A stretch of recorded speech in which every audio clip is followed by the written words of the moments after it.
नमस्कार, मैं हूं विशाल पांडे। आप देख रहे हैं आगे का एजेंडा।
महाकुंभ से अलग अलग रंग देखने को मिल रहे हैं। अभिनेत्री ममता कुलकर्णी बनी सन्यासी।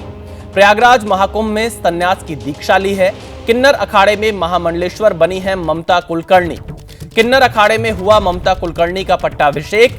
अब यामाई ममता नंदगिरी के नाम से जानी जाएंगी ममता कुलकर्णी। तो महाकुंभ में ममता कुलकर्णी ने दीक्षा ले ली है। किन्नर अखाड़े में महामंडलेश्वर बनी है ममता कुलकर्णी। किन्नर अखाड़े में उनका पट्टाभिषेक हुआ और अब उनका नया नाम होगा यामाई ममता नंदगिरी। अभिनेत्री ममता कुलकर्णी बन गई हैं सन्यासी। महाकुंभ 2025 से एक ये तस्वीर सामने आई है। किन्नर अखाड़े में महामंडलेश्वर बनी है ममता कुलकर्णी और अब इनका नया नाम होगा यामाई ममता नंदगिरी। तो ये तस्वीरें आप देख रहे हैं महाकुंभ से, जहां पर ममता कुलकर्णी अब यामाई ममता नंदगिरी के नाम से जानी जाएंगी। दीक्षा ले ली है। किन्नर अखाड़े ने उनको ये दीक्षा दिलाई है और उनका पट्टाभिषेक हुआ है। किन्नर अखाड़े में महामंडलेश्वर बनी है।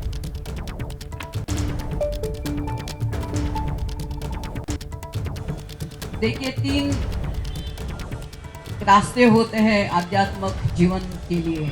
एक वामपंथी होता है, एक दक्षिणापंथी होता है और एक मध्यमपंथी रास्ता होता है। और लक्ष्मी नारायण त्रिपाठी जी इसी मध्यम रास्ते की महामंडलेश्वर है। मैंने जो 23 साल से ध्यान और तप मेरे गुरु द्वारा जो भी मुझे प्राप्त हुआ, मैं सबको आध्यात्मिक जीवन के द्वारा सबको स्वतंत्र करने आई हूँ। और मुझे लक्ष्मी नारायण त्रिपाठी से बेहतर कोई और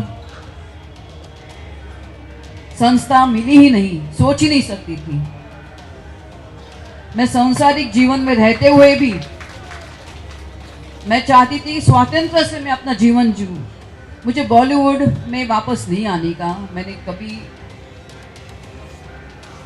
इसलिए मैंने 23 साल पहले बॉलीवुड को छोड़ दिया था।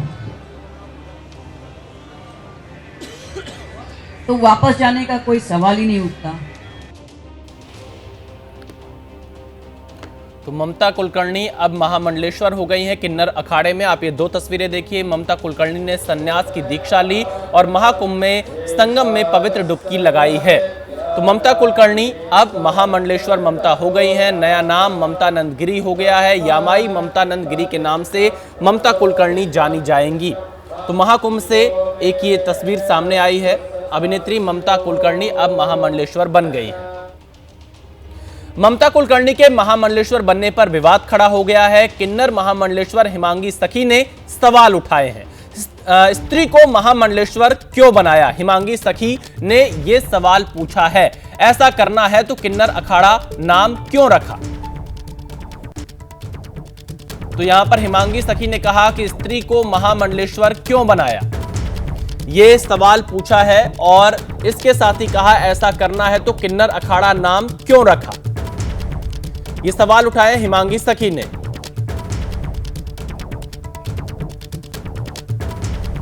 तो आप देखिए, अब इस पर विवाद भी खड़ा हो रहा है। ममता कुलकर्णी की कुछ चर्चित फिल्में भी आपको बता देते हैं। तिरंगा, आशिक आवारा, करण अर्जुन, क्रांतिवीर, सबसे बड़ा खिलाड़ी, वक्त हमारा है, बाजी, चाइना गेट और घातक, इन तमाम चर्चित फिल्मों में ममता कुलकर्णी ने बतौर अभिनेत्री काम किया है और अब यहां पर अभिनेत्री ममता कुलकर्णी संन्यास ले चुकी हैं, संन्यास की दीक्षा ले चुकी हैं और अब वो ममता नंदगिरी के नाम से जानी जाएंगी। हालांकि उनके संन्यास लेने के बाद, किन्नर अखाड़े के महामंडलेश्वर बनने के बाद कुछ लोगों ने इस पर सवाल भी खड़े किए हैं। तो ममता कुलकर्णी महामंडलेश्वर बन चुकी हैं किन्नर अखाड़े की। हमारे दो संवाददाता इस वक्त महाकुंभ से हमारे साथ जुड़ रहे हैं, अवधेश मिश्रा और मोहम्मद मोइन। अवधेश, यहां पर महामंडलेश्वर बन चुकी हैं ममता कुलकर्णी। मैं अवधेश आपके पास आऊंगा, शायद मोइन के पास कोई अपडेट है। मोइन, इस पर विवाद भी बहुत खड़ा होता हुआ दिखाई दे रहा है, कुछ लोग सवाल खड़े कर रहे हैं। हिमांगी सखी कह रहे हैं कि स्त्री को कैसे किन्नर अखाड़े में जगह मिल सकती है, क्या पूरा मामला है?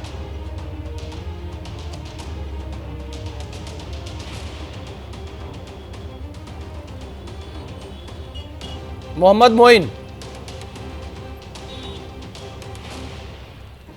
जी बिल्कुल, देखिए कि जो ममता कुलकर्णी को जैसे ही कल महामंडलेश्वर बनाए जाने की खबर सामने आई, उसके बाद से तमाम संत महात्माओं ने तीखी प्रतिक्रिया जताई है। कुछ लोगों ने समर्थन किया है तो कुछ लोगों ने सवाल खड़े किए हैं। उनका कहना है कि ममता कुलकर्णी कल शाम को ही संन्यास की दीक्षा लेती हैं, कल शाम में ही उनका पिंडदान होता है, कल शाम में ही वो गंगा स्नान करती हैं और गंगा स्नान करके जैसे ही वापस लौटती हैं, कुछ ही मिनटों के बाद उन्हें महामंडलेश्वर की पदवी दी जाती है, उनकी चादरपोशी की जाती है, उनका पट्टाभिषेक किया जाता है। 1 घंटे का भी समय नहीं बीता संन्यास धारण किए हुए और तुरंत महामंडलेश्वर की पदवी दे दी जाती है। और कुछ ऐसे संत महात्मा भी हैं जिन्होंने ममता कुलकर्णी की पिछली जिंदगी को इस समारोह से जोड़ा हुआ है, सवाल खड़े किए हैं। उनका कहना है कि आखिरकार किन्नर अखाड़े को ये साफ करना चाहिए कि ममता कुलकर्णी ने सनातन धर्म के लिए क्या कुछ किया, किन्नर अखाड़े में कब से जुड़ी रही, किस तरीके से उन्होंने क्या क्या काम किए, किस तरीके से सनातन की सेवा की, सनातन का प्रचार प्रसार किया। सिर्फ ग्लैमर की वजह से महामंडलेश्वर बनाया जाना कतई उचित नहीं है, इस तरीके की बातें कुछ संत महात्मा कह रहे हैं। हिमांगी सखी की आपने बात कही, इसके साथ भी और तमाम संत हैं जिन्होंने इस तरीके के सवाल खड़े किए हैं, इस पर एतराज जताया है और कहा है कि जो महाकुंभ है वो तप की स्थली है, पूजा की स्थली है। 50-50 साल सेवा करने के बाद, प्रचार करने के बाद, सनातन का प्रचार करने के बाद लोग महामंडलेश्वर बनते हैं और 1 घंटे के अंदर मोइन कह रहे हैं कि ग्लैमर को लेकर और यहाँ पर अचानक से महामंडलेश्वर बना देने पर कई साधु संत इस पर सवाल खड़े कर रहे हैं। अवधेश भी हमारे साथ जुड़े। अवधेश, लेकिन अगर कोई किसी भी समय दीक्षा लेता है, संन्यास की तरफ बढ़ना चाहता है, तो महाकुंभ तो ऐसा है कि वो हर किसी का स्वागत करता है, तो फिर इस पर विवाद क्यों? जी विशाल, देखिए विवाद इसलिए हो रहा है क्योंकि हर अखाड़े का अपना संविधान होता है और जो सामान्य परंपरा है, अखाड़े में 17 परंपराएं हैं जिनका निर्धारण और पालन होना चाहिए। जो किन्नर अखाड़ा बना था 2015 में, इसका गठन हुआ उज्जैन में, वहां पर यही बात कही गई थी कि जो किन्नर समुदाय है उसके लिए एक अलग अखाड़े की आवश्यकता है। और आपको एक और बात बता दें जो लोगों को नहीं पता है, दर्शकों को नहीं पता है, कि अजय ऋषि नाम के एक संत हैं जो दिगंबर अखाड़े संबद्ध हैं। उन्होंने इस अखाड़े का गठन किया था और उन्होंने आमंत्रित किया था लक्ष्मी नारायण त्रिपाठी को कि आप इसके आचार्य महामंडलेश्वर बनिए और हम इस मिशन को आगे बढ़ाएंगे। अब हिमांगी सखी माँ ने यह सवाल उठाया है कि जब किन्नर अखाड़ा किन्नरों के लिए बनाया गया, तब फिर एक स्त्री को क्यों इसमें महामंडलेश्वर बनाया जा रहा है। और यही सवाल अजय ऋषि भी उठा रहे हैं। उन्होंने किन्नर अखाड़े से दूरी बना ली है। आप सोचिए कितनी बड़ी बात है कि जिस व्यक्ति ने अखाड़े का गठन किया वो अब उस अखाड़े से ताल्लुक नहीं रखता। और अजय ऋषि का भी यही कहना है कि जिन 17 सोपानों को किन्नर अखाड़े के संविधान में हमने तय किया था, उनका पालन किन्नर अखाड़ा नहीं कर पा रहा है। और निश्चित तौर से हिमांगी सखी ने अभी जो बात कही है, ये शुरुआत है। हो सकता है कि आज शाम होते होते ये विरोध बड़ा हो जाए और ममता कुलकर्णी जिस तरीके से शांति की तलाश में कुंभ में आई, उन्होंने कहा कि मैं स्वतंत्र जीवन जीना चाहती हूं, लेकिन उनका किन्नर अखाड़े का महामंडलेश्वर बन जाना उनके लिए एक नई मुसीबत का, मानसिक अशांति का सबब बन सकता है। क्योंकि हिमांगी सखी बा जो हैं वो पशुपति अखाड़ा जो नेपाल का है उससे संबंध रखती है, लेकिन जो भारत का किन्नर समाज है उसमें उनका बड़ा योगदान है। 5 भाषाओं में भागवत की कथा कहती हैं, भागवत की विद्वान वो किन्नर महामंडलेश्वर हैं। ऐसे में ये सवाल उठ रहा है और सवाल का जो मूल है यही है, लक्ष्मी नारायण त्रिपाठी हो, अजय ऋषि हो, या तमाम लोग हैं, 2019 तक जब तक किन्नर अखाड़े का विलय जूना अखाड़े में नहीं हुआ था, उसके बाद भी इनका यही कहना था कि जो किन्नर अखाड़ा है वो किन्नर समुदाय को मुख्य धारा में लाने के लिए है, उनका सम्मान वापस दिलाने के लिए है। लेकिन तो फिर सवाल उठेगा कि आखिर जो किन्नर समुदाय के लिए एक सकारात्मक मुहिम लेकर किन्नर अखाड़ा चल रहा था, आचार्य महामंडलेश्वर लक्ष्मी नारायण त्रिपाठी चल रही थी, क्या विस्तार की होड़ में किन्नर अखाड़ा अपने मूल से भटक रहा है? क्या विस्तार की वजह से उसे बड़ा करने की वजह से वो जो मूल सिद्धांत 2015 में उज्जैन की आध्यात्म वाटिका में दिया गया था उससे दूर हट रहा है? ये सवाल है और सवाल बड़े हो रहे हैं। बिल्कुल, अवधेश कह रहे हैं कि क्या ये यहाँ पर किन्नर अखाड़ा अपने मूल जो उनका आधार था उससे भटक रहा है। मोइन, यहाँ पर आचार्य लक्ष्मी त्रिपाठी का कुछ पक्ष सामने आया है, उनका क्या कहना है यहाँ पर जो ममता कुलकर्णी को महामंडलेश्वर बनाया गया किन्नर अखाड़े का? देखिए, कल ही हमने आचार्य जो लक्ष्मी नारायण हैं उनसे बातचीत की थी और इस बातचीत में उन्होंने सफाई दी थी। उन्होंने कहा था कि ममता कुलकर्णी ने पहले ही जूना अखाड़े के एक संत से दीक्षा ली थी, गुरु ब्रह्मलीन हो गए, उसके बाद उन्हें कोई रास्ता दिखाने वाला नहीं था। वो किन्नर अखाड़े से पिछले 1.5 साल से जुड़ी हुई थी, लगातार संपर्क में थी, लगातार सेवा कर रही थी। हालांकि कभी कोई तस्वीर सामने नहीं आई थी, कोई वीडियो सामने नहीं आया था, किसी तरीके की कोई चर्चा सामने नहीं आई थी। तो किन्नर अखाड़े अपने अपने बचाव में कहा है कि ममता कुलकर्णी 1.5 सालों से उनके अखाड़े से जुड़ी हुई थी, लगातार गुपचुप तरीके से सनातन धर्म का प्रचार प्रसार कर रही थी, अखाड़े के लिए आर्थिक मदद कर रही थी। ये एक बड़ी बात उन्होंने कही थी कि अखाड़े को आर्थिक मदद भी मुहैया करा रही थी और अब उन्हें तमाम नई जिम्मेदारी दी जाएगी। उन्हें वृंदावन में जो पायलट बाबा ने एक आश्रम दान में दिया हुआ है किन्नर अखाड़े को, वो उसको संचालित करेंगी और किन्नर अखाड़ा इस बात पर भी विचार कर रहा है कि आने वाले दिनों में ममता कुलकर्णी को प्रवक्ता पद की जिम्मेदारी दी जाए, यानी मीडिया से जो ब्रीफ करना होगा अखाड़े के बारे में, जो जानकारी देनी होगी, उसमें ममता कुलकर्णी को सामने रखेगा किन्नर अखाड़ा। तो इस तरीके की बातें जो है किन्नर अखाड़े की तरफ से कही गई हैं और किन्नर अखाड़ा इसके लिए पहले से तैयार था कि जब महामंडलेश्वर की पदवी दी जाएगी, जब चादर पोशी होगी, पट्टाभिषेक होगा, तो तमाम सवाल उठेंगे, तमाम लोग विरोध करेंगे, एतराज जताया जाएगा। लिहाजा किन्नर अखाड़े ने पहले ही ये बात साफ कर दी है कि ममता कुलकर्णी 1.5 सालों से जुड़ी हुई थी और 1.5 सालों की जो सेवा थी उसके आधार पर उन्हें महामंडलेश्वर बनाए जाने का फैसला लिया गया था। तो देखिए, महामंडलेश्वर बनाने का फैसला लिया गया यहाँ पर ममता कुलकर्णी को। आप दोनों हमारे साथ बने रहिएगा। आज एक बार फिर से प्रयागराज का दौरा करेंगे उत्तर प्रदेश के मुख्यमंत्री योगी आदित्यनाथ। महाकुंभ में दूसरे अमृत स्नान की तैयारियों का जायजा लेंगे। 29 जनवरी को है मौनी अमावस्या पर अमृत स्नान। विश्व हिंदू परिषद के संत सम्मेलन में भी शामिल होंगे। सुबह 11:30 बजे प्रयागराज पहुंचेंगे मुख्यमंत्री योगी आदित्यनाथ।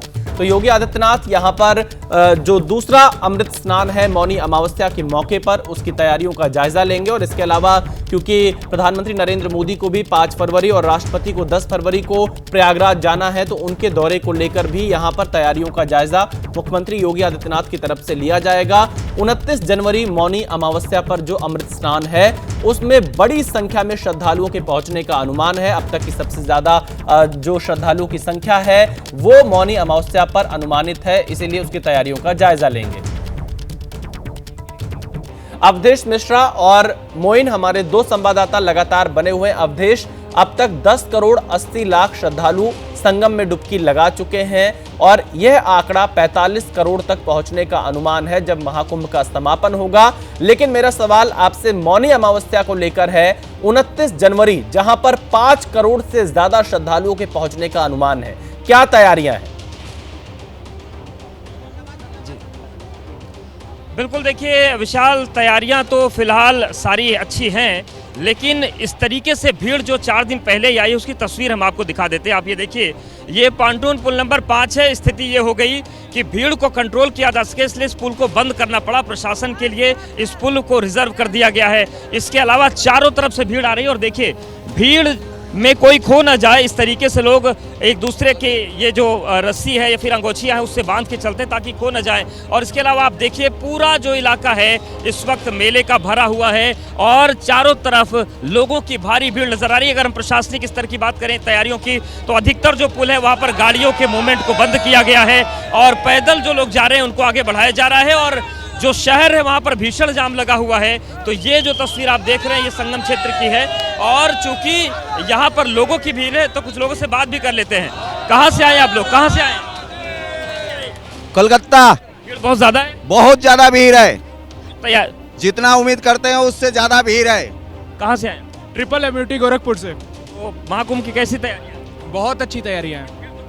हाँ तो भीड़ तो बढ़ेगी ही ना। उस हिसाब से मैनेजमेंट की व्यवस्था भी है यहाँ पे, जो कि अच्छा प्रबंध किया है। स्नान हो गया जी। कहाँ पे स्नान किया? यही पर संगम में। आगे बढ़ के बोलिए ना। हाँ भीड़ बहुत है। तो देखिए तस्वीरें हैं, चारों तरफ हुजूम उमड़ा हुआ है लोगों का। प्रशासनिक तैयारियों की जो बात करें तो जो प्रशासन है वो लगातार हालात को संभालने में लगा हुआ है। अगर अरैल की बात करें तो जो पुल अभी तक गाड़ियों के लिए मूवमेंट के लिए खोला गया था उस पुल को फिलहाल गाड़ियां वहां पर रोक दी गई हैं। पैदल के जाने के लिए अलग पुल घोषित कर दिए गए हैं। अगर गाड़ी निकलने की स्थिति में है तो उसके लिए अलग पुल निर्धारित किए गए हैं। तो सबसे बड़ी बात यही है कि जो भीड़ आ रही है हर कोई संगम नोज ही जाना चाहता है, संगम में स्नान करना चाहता है। तो ऐसे में जो संगम का क्षेत्र है पुल नंबर 1, 2, 3, 4, 5, 6 इनकी बात करें तो यहाँ पर चुनौतियां ज्यादा है। हालांकि जो अधिकारी है मौके पर मौजूद है, गाड़ियों का जो मूवमेंट है वो रुकने की वजह से, हालांकि एक यहाँ पर अव्यवस्था जरूर है कि जो लोग गाड़ी से मेला क्षेत्र में घुस पा रहे हैं उन्हें प्रशासन ने ठीक से नहीं बता पा रहा है कि आपको किस पुल से जाना है। ऐसे में हर पुल के सामने गाड़ियां खड़ी हो जाती हैं और इससे जाम की स्थिति ज्यादा गंभीर। मोइन भी हमारे साथ बने हुए। मोइन, 29 जनवरी मौनी अमावस्या दूसरा अमृत स्नान होगा, भीड़ बड़ी संख्या में पहुंचेगी, कैसे भीड़ को एक नियंत्रित तरीके से संगम स्नान कराने की तैयारी है? देखिए प्रयागराज में जब महाकुंभ लगता है, कुंभ का आयोजन होता है, माघ मेला लगता है तो सबसे ज्यादा जो श्रद्धालु हैं वो मौनी अमावस्या पर ही आते हैं। इस बार के महाकुंभ में मौनी अमावस्या का स्नान पर्व 29 जनवरी को है, लेकिन उस दिन चूंकि भीड़ ज्यादा होगी, लोगों को इस बात का अनुमान भी है, लिहाजा लोग बड़ी संख्या में रोजाना जो है लाखों की संख्या में श्रद्धालु पहले ही आ रहे हैं, आस्था की डुबकी लगा रहे हैं, दान पुण्य करके वापस जा रहे हैं। और रोजाना इस कदर भीड़ आ रही है, जो प्रशासन का आंकड़ा है कि 40 से 45 लाख लोग श्रद्धालु जो हैं वो रोजाना संगम पर आ रहे हैं। उसकी वजह से जो व्यवस्थाएं हैं वो व्यवस्थाएं थोड़ी चरमरा जा रही है। ट्रैफिक जाम एक बड़ी समस्या है। लेकिन अगर हम श्रद्धालुओं की बात करें तो श्रद्धालुओं का कहना है कि यूपी की योगी सरकार ने जो व्यवस्थाएं की है वो बेमिसाल हैं। इस तरीके की अद्भुत व्यवस्थाएं पहले कभी नहीं की गई थी। श्रद्धालुओं को थोड़ा पैदल चलना पड़ता है, थोड़ी व्यवस्थाओं का, थोड़ी दिक्कतों का सामना करना पड़ता है, लेकिन वो यहाँ पर किए गए इंतजामों से बेहद खुश नजर आते हैं, तारीफ करते हैं। उनका कहना है कि हमारा जो स्नान है वो बेहद अच्छे से हो जाता है, दर्शन पूजन जो पुण्य करने का काम है वो बेहद अच्छे से हो जाता है। लिहाजा लोग थोड़ी दिक्कतों के बावजूद, और ये बात समझी भी जा सकती है कि जहां पर रोजाना 40-45 लाख श्रद्धालु आ रहे हैं वहां पर थोड़ी दिक्कतों का सामना करना पड़ेगा, ट्रैफिक जाम थोड़ा होगा, थोड़े पैदल भी चलना पड़ेगा। तो पूरा फोकस प्रशासन का मौनी अमावस्या के स्नान पर्व को लेकर है। इसके लिए कई तरीके के प्लान बनाए गए हैं। शहर से लेकर महाकुंभ क्षेत्र तक अलग अलग व्यवस्थाएं की गई हैं। किस जगह पर होल्डिंग एरिया बनाया जाना है, श्रद्धालुओं को कहां कहां पर रोक देना है, यानी प्रशासन की प्राथमिकता ये है कि जो संगम का क्षेत्र है वहां पर एक साथ बहुत बड़ी संख्या में श्रद्धालु ना पहुंचने पाए, एक तरफ से आए, एक निर्धारित समय में स्नान करें और दूसरे रास्ते से वापस चले जाएं। रेलवे स्टेशन पर कोई अव्यवस्था ना हो, इसके लिए अलग प्लान तैयार किया गया है। हमारे पास जो जानकारी है कि यूपी रोडवेज की 8000 से ज्यादा स्पेशल बसें चलाई जा रही हैं और 300 से ज्यादा स्पेशल ट्रेन लगातार चल रही हैं। और मौनी अमावस्या के 1-2 दिन पहले से ही तमाम और जो ट्रेनें हैं वो चलाई जाएंगी, ताकि लोग जैसे ही अलग अलग रेलवे स्टेशनों पर पहुंचते हैं उनको उनके गंतव्य तक भेजा जा सके या पास के किसी दूसरे बड़े शहर तक पहुंचाया जा सके, ताकि वहां से वो कोई दूसरा साधन लेकर के वापस अपने घरों तक जा सके। यानी प्रयागराज आए और प्रयागराज को जल्द से जल्द खाली भी कर दे, ताकि यहाँ पर कोई गड़बड़ी ना होने पाए, कोई अव्यवस्था ना होने पाए। इसको लेकर भी चाक चौबंद अवधेश भी हमारे साथ बने हुए। मोइन, अवधेश, मुख्यमंत्री योगी आदित्यनाथ आज सुबह 11:30 बजे प्रयागराज पहुंच रहे हैं। उनका कार्यक्रम क्या है? योगी महासभा के शिविर में भी जाना है, कुछ लोगों से मुलाकात भी करनी है, तैयारियों का भी जायजा लेना है। क्या महत्वपूर्ण कार्यक्रम आज उनका रहने वाला है? बिल्कुल, देखिए विशाल, उनका जो कार्यक्रम है वो सभा में भी जाएंगे, साधु संतों से भी मिलेंगे। ये तो कार्यक्रम रहता ही है, जितनी बार आते हैं वो अखाड़े के पदाधिकारियों से बात करते हैं। लेकिन सबसे महत्वपूर्ण चीज है 5 तारीख को प्रधानमंत्री नरेंद्र मोदी को यहाँ पर पहुंचना है। अवधेश आप बने रहिएगा, मैं आपके पास वापस आऊंगा। लेकिन इस वक्त प्रवेश वर्मा यमुना का जायजा लेने के लिए पहुंचे हुए हैं। प्रवेश वर्मा अरविंद केजरीवाल के खिलाफ विधानसभा चुनाव लड़ रहे हैं नई दिल्ली विधानसभा सीट से, और इस वक्त यमुना का जायजा लेने पहुंचे हुए हैं प्रवेश वर्मा, क्योंकि यमुना की सफाई एक बड़ा मुद्दा रहा है, जिसको लेकर लगातार बीजेपी अरविंद केजरीवाल पर निशाना साध रही है। और अब प्रवेश वर्मा अरविंद केजरीवाल के एक पोस्टर के साथ में नाव में सवार होकर यमुना में पहुंचे हैं, यमुना का जायजा लेने के लिए। अजातिका हमारी संवाददाता हमारे साथ जुड़ चुके हैं। अजातिका, ये अरविंद केजरीवाल का पोस्टर लेकर प्रवेश वर्मा यमुना नदी में नाव पर सवार हैं। बिल्कुल बिल्कुल, देखिए सीधी तस्वीरें हम इस वक्त आपको दिखा रहे हैं आईटीओ के यमुना घाट से, और प्रवेश वर्मा यानी कि नई दिल्ली से भाजपा के उम्मीदवार आपको नजर आएंगे। उनके हाथ में जो पोस्टर है अरविंद केजरीवाल का, कान पकड़े हुए माफी मांगते हुए, और क्या लिखा है पोस्टर पर वो भी देख लीजिए। मैं फेल हो गया, मुझे वोट मत देना, 2025 तक मैं यमुना साफ नहीं कर पाया। अब प्रवेश वर्मा देखिए यमुना के बीच में मीडिया को बुलाकर संबोधित भी कर रहे हैं, उनको सुन भी लेते हैं। तो उनको ऐसे गंदे पानी के अंदर में डुबकी लगाता है केजरीवाल, जो बार बार पूर्वांचलों का नाम लेता है, पूर्वांचल भाई बहनों का नाम लेता है। देखिए यमुना घाट को लेकर और यमुना की सफाई को लेकर लगातार राजनीति चल रही है। आगामी विधानसभा चुनाव के लिए अब उल्टी गिनती भी शुरू हो गई है, और ऐसे में ये भारतीय जनता पार्टी का या कहीं नई दिल्ली सीट से उम्मीदवार प्रवेश वर्मा का एक बड़ा ही अलग तरह का, अतरंगी तरह का जो चुनाव प्रचार है वो भी दिखाई दे रहा है, और यमुना को लेकर यहाँ पर हमला भी दिखाई दे रहा है। कान पकड़े हुए अरविंद केजरीवाल की पोस्टर और तस्वीर वो लेकर आए हैं, और बाकायदा इस तस्वीर को, इस पोस्टर को वो यमुना की इस पानी में डुबाने वाले हैं, ये कहते हुए, क्योंकि अरविंद केजरीवाल का हमने अब तक कई इंटरव्यूज में भी बयान सुना है जहां उन्होंने खुद इस बात को एक्सेप्ट किया है कि वो यमुना की सफाई 2025 तक नहीं कर पाए, जो ऐसा कि वादा किया था, लेकिन आगे इसे किया जाएगा। इसी बात को लेकर प्रवेश वर्मा और भारतीय जनता पार्टी लगातार मुद्दा बना रही है, और वो मुद्दा अब किस तरह से उसे बड़ा किया जा रहा है, उसे विस्तार रूप दिया जा रहा है, ये आपको यमुना घाट से नजर आएगा।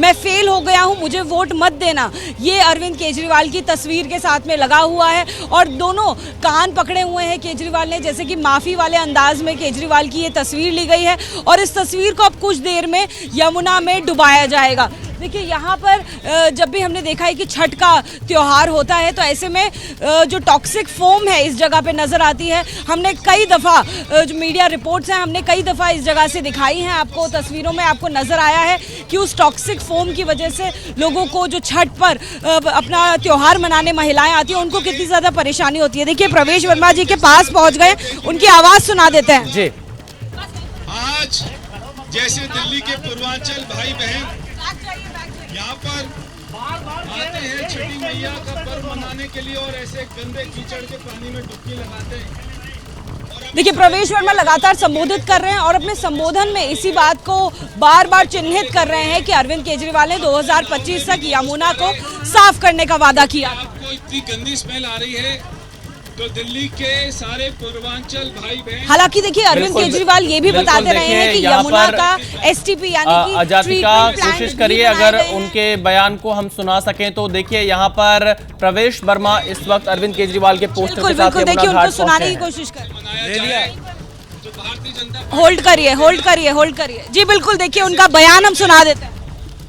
और ऐसे कीचड़ में घुसने के बाद में सारे लोग बीमार होते हैं।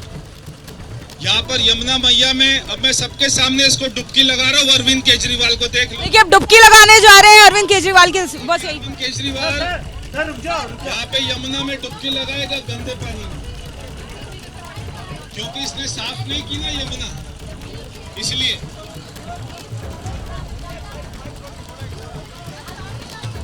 अरे ये हटाओ यार यहाँ से यार। मेरे ख्याल से आप थोड़ा दूर हो जाए। अरे दूर हो जाए यार। दूर नहीं कर रहे।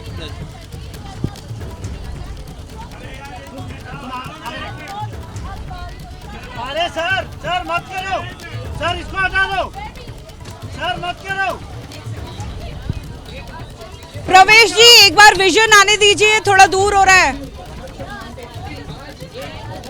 देखिए हम तस्वीर आपको लगातार दिखा रहे हैं, प्रवेश वर्मा जो कि हाथ में एक अरविंद केजरीवाल का पोस्टर आपको नजर आएगा। बस अब उनको यमुना में डुबकी लगाने के लिए आप तस्वीर देख रहे हैं, उस पोस्टर को पानी में डुबाएंगे और ये प्रतीकात्मक रूप से हमला आपको देखने को मिल रहा है अरविंद केजरीवाल के खिलाफ।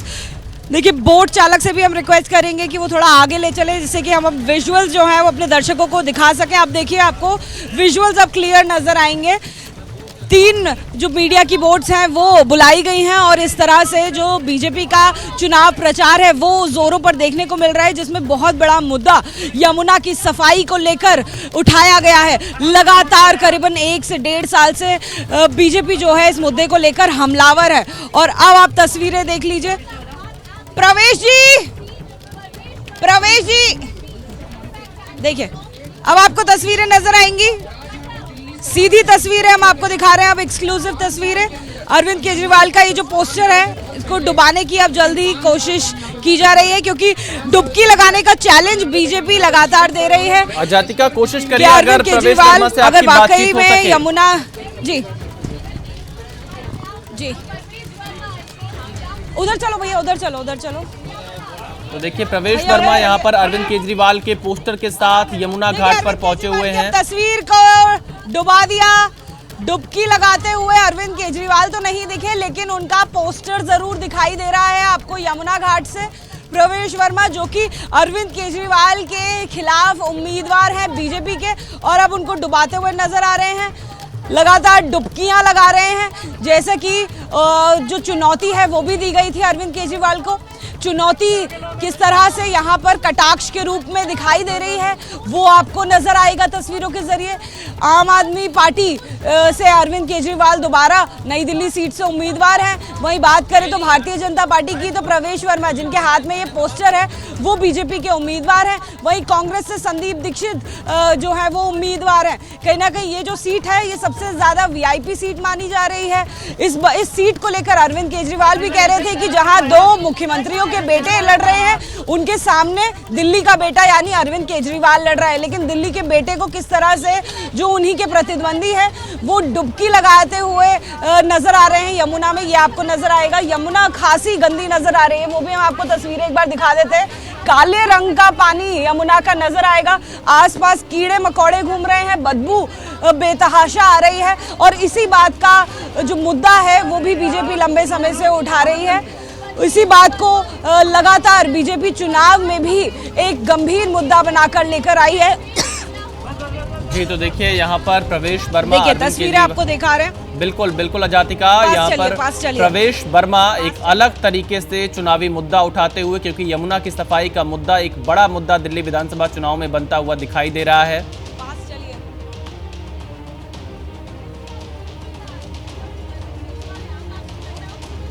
अजातिका अगर आपकी बात हो सके प्रवेश वर्मा से, आप बातचीत करने का प्रयास करिए। आखिर यहाँ पर मुख्य मकसद क्या है, क्या मैसेज देना चाह रहे हैं प्रवेश वर्मा? पास चलिए, बात करनी है। क्योंकि आप देखिए कि अरविंद केजरीवाल के पोस्टर को डुबकी लगा रहे हैं यमुना में वो। पास चलिए जी बिल्कुल। देखिए हमारी पूरी कोशिश है कि हमारी बोट प्रवेश वर्मा जी की बोट के पास पहुंचे तो हम लोग जरूर उनसे बात करें। हालांकि उनका जो संबोधन है वो भी हमने सुना, लगातार जो कटाक्ष वो अब तक अपने भाषणों में देते आए हैं, चाहे वो मंच से देते आए हो या तमाम एबीपी न्यूज़ के इंटरव्यूज़ में भी उन्होंने दिए हो, वही बातें उन्होंने एक बार फिर से दोहराई हैं। लेकिन एक बार फिर से हम लोग कोशिश करेंगे। देखिए हमारी बोट नज़दीक जा रही है प्रवेश वर्मा जी के, और डुबकियाँ वो अब तक लगा रहे हैं अरविंद केजरीवाल को। अब देखिए हम लोग नज़दीक आ गए, पास जाइए।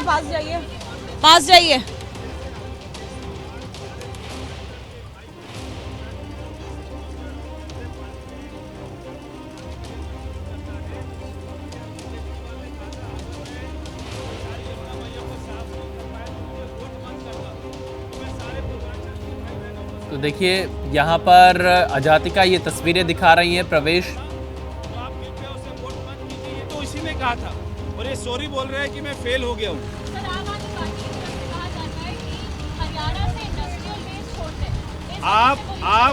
आपको जाना चाहिए बॉर्डर पर और वहाँ पे देखना चाहिए हरियाणा से कितना साफ पानी आ रहा है, बिल्कुल क्लियर वाटर आ रहा है, क्लीन वाटर आ रहा है। यहाँ पर आके दिल्ली की जो यहाँ पे दिल्ली गवर्नमेंट है उसने कोई भी STP WTP नहीं बनाए, इसलिए सारा इंडस्ट्रियल वेस्ट, सारा हमारे घरों का वेस्ट वो यहाँ पे बिना ट्रीटमेंट के गिर जाता है, इसलिए ये सारी यमुना गंदी हो गई। देखिए लगातार प्रवेश वर्मा जी आपको अरविंद केजरीवाल की तस्वीर लेके उनकी डुबकी लगाते हुए नजर आएंगे। कोशिश रहेगी हमारी उनसे बात भी हो पाए। पास पहुंचिए, थोड़ा सा पास पहुंचिए, घुमाइए घुमाइए, बोट घुमाइए।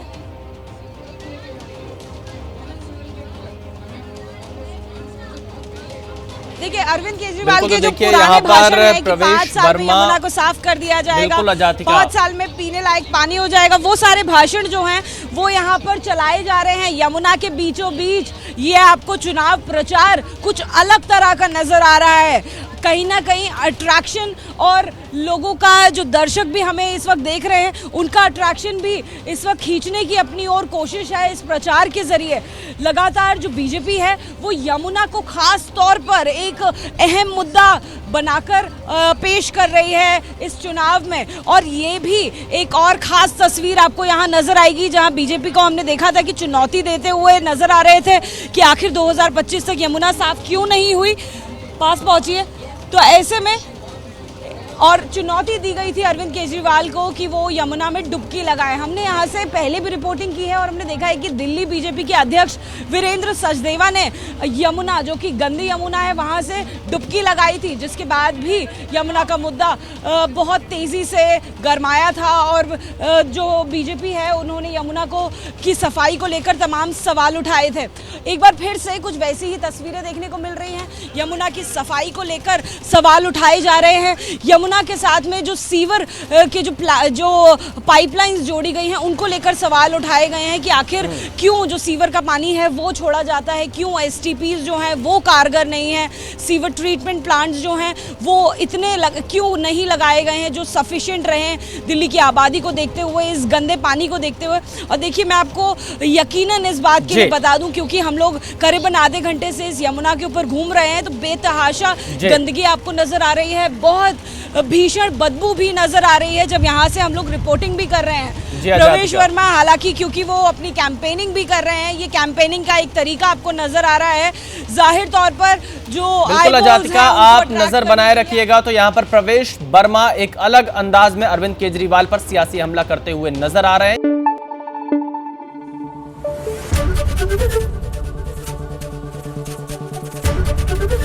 ABP न्यूज आपको रखे आगे।